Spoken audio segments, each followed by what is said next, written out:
What's going on? Welcome back to my channel, Joe Zaccardelli, and today coming to you with a really cool Rolex. This one's rather unique. You don't see them very often, so I figured I'd make a quick video on it, show you guys what it's all about.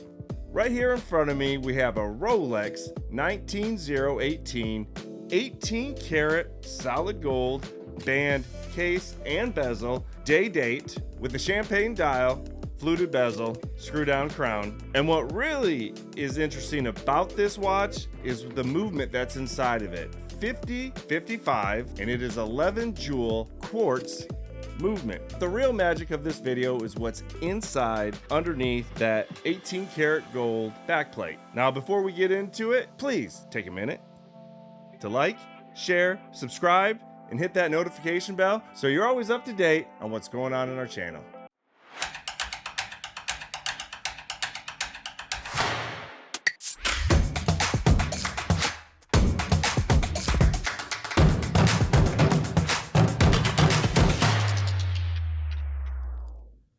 All right, let's go ahead and get into this. As I remove the outer box and the inner box, why make this video?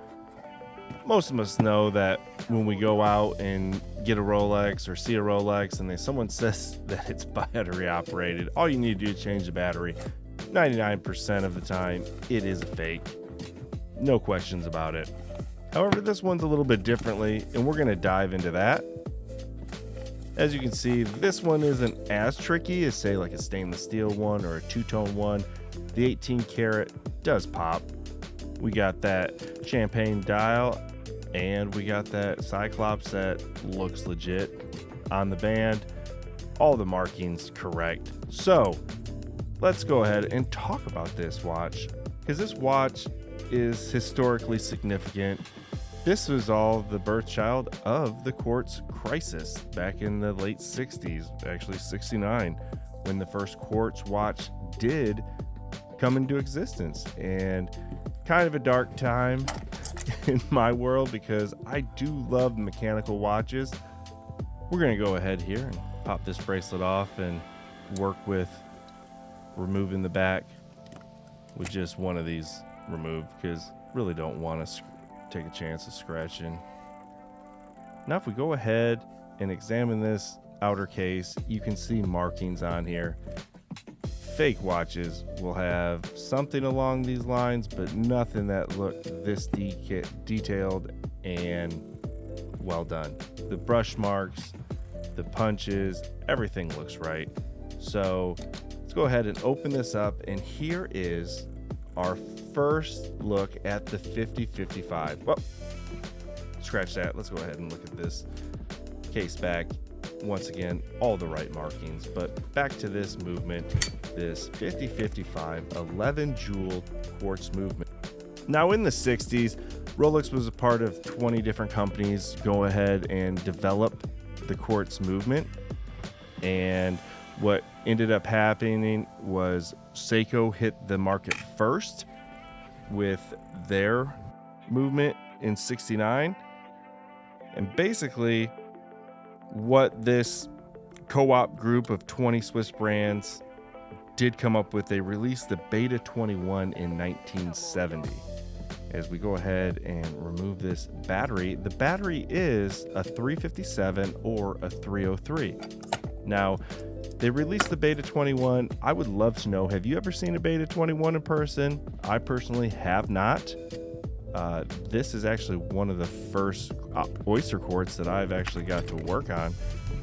So obviously, with the newly discovered quartz movement, the early on versions weren't that great. Low power, low battery, just not the best design. And as you can see, here is the pad that helps conduct the power from the battery to the movement.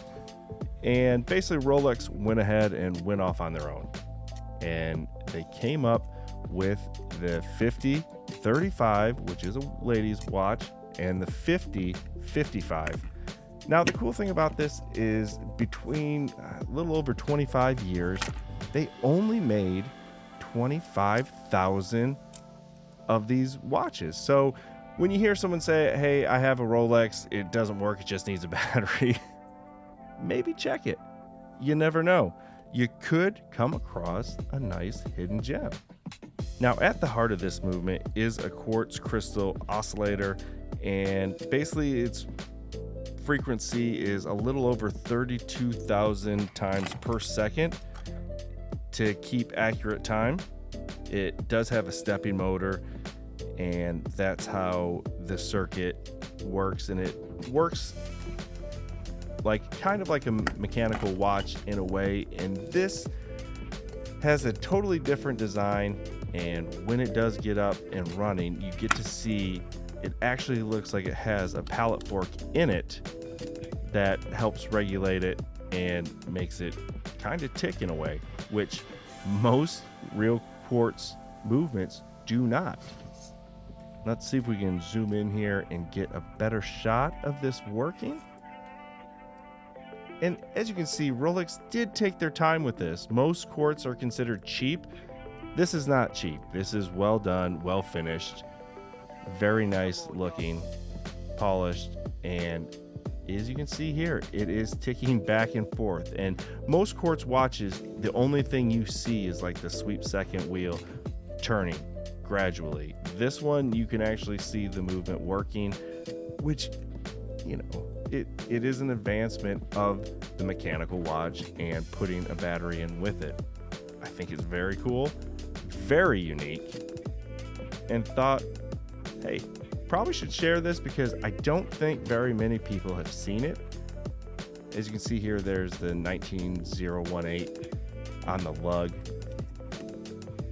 And this, you know, came along in a time where I wish they were advancing a little bit more with the chronographs, with the automatics, with the mechanical watches, but no, trying to get efficient and perfection down, and people went quartz crazy. Now, as you can see with this watch, that it does share very similar designs with the mechanical counterparts, as such as the Oyster case and obviously the iconic Cyclops lens that's over the date window.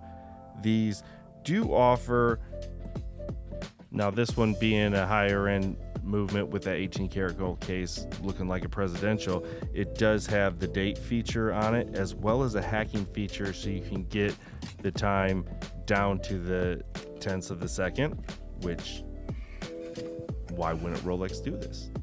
Only the best when you start pouring 18 karat gold. Here's the serial number, 1982 model. So halfway in the first half of the run with the watches produced. Now, as we examine this, there's no plastic gears, no plastic pieces in here. This is metal. This is high quality. This is brass. This is steel.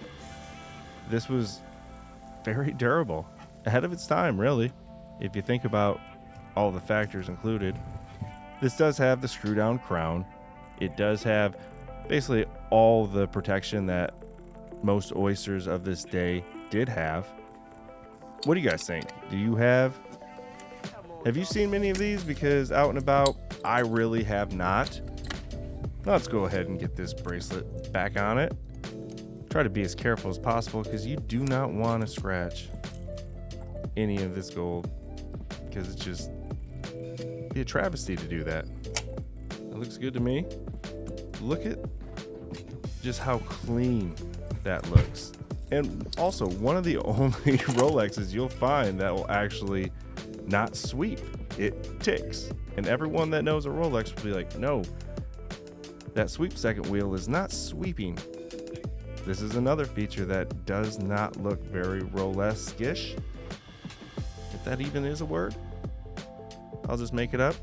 Hopefully you learned something new about Rolex and quartz movements. Let me know what you guys think in the comments below. Have you seen one? Do you own one? Would you get one if they were still making them today? As always, stay on the lookout for mechanical art. The hunt is real. Until next time, see you later.